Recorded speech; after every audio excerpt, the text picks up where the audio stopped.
Hi Aski, yes! Welcome back to my channel. Kung bago ka lang, please do like and follow my page para yung mga nabebetan mo mga video at mabetan din ng iba, i-share mo na rin sa kanila. Ganon. So nakasimulan na natin ang kwento natin sa MADA from 2014 to 2015 yun naman hanggang 2015 to 2016 na kay Mary Angelicum Development Academy pa rin po ako.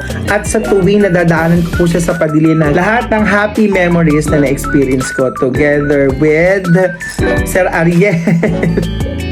Sir Ariel, shout out to you.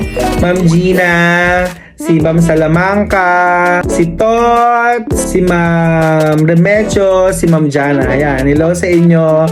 Nakakamiss din yung mga bata, yung mga magagaling at matatalino at masisipag ng mga bata ng MADA.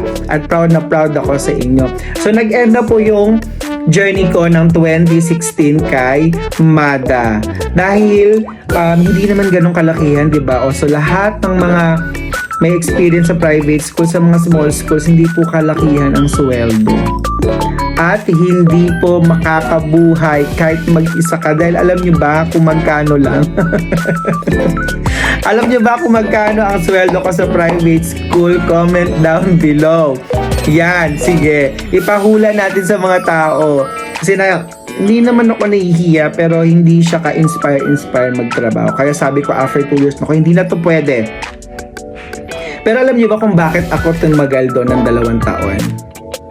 Kasi after pa lang ng 2 years experience ko sa private school, tsaka pa lang po ako nakapasa sa licensure examinations for teachers, sa LET exam ng pang-teachers.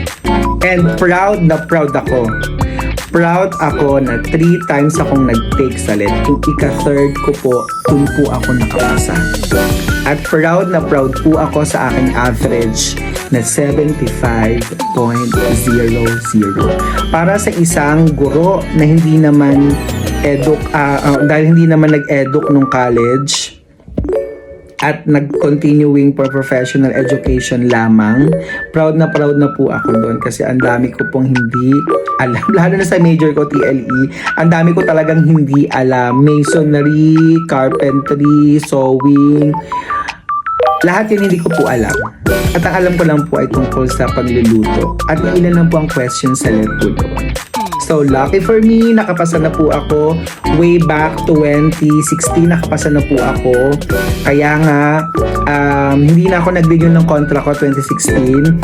Pero nag-one sem pa ako kay URS Antipolo. Pero hindi ko siya madalas ilagay sa resume ko kasi hindi po ako nakakuha ng Certificate of Employment kay URS Antipolo.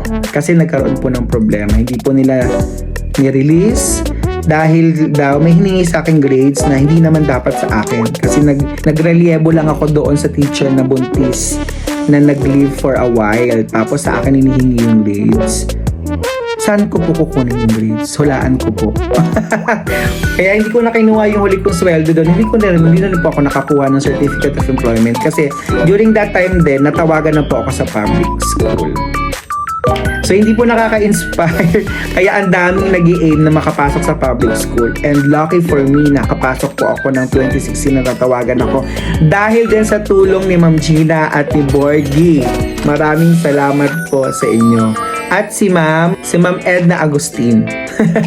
Maraming salamat po sa mga tulong ninyo. Kaya po nakapasok ako sa public school. At dito na po nagtatapos ang journey natin sa private school. Sa MADA, alam ko pa existing pa rin si MADA hanggang ngayon.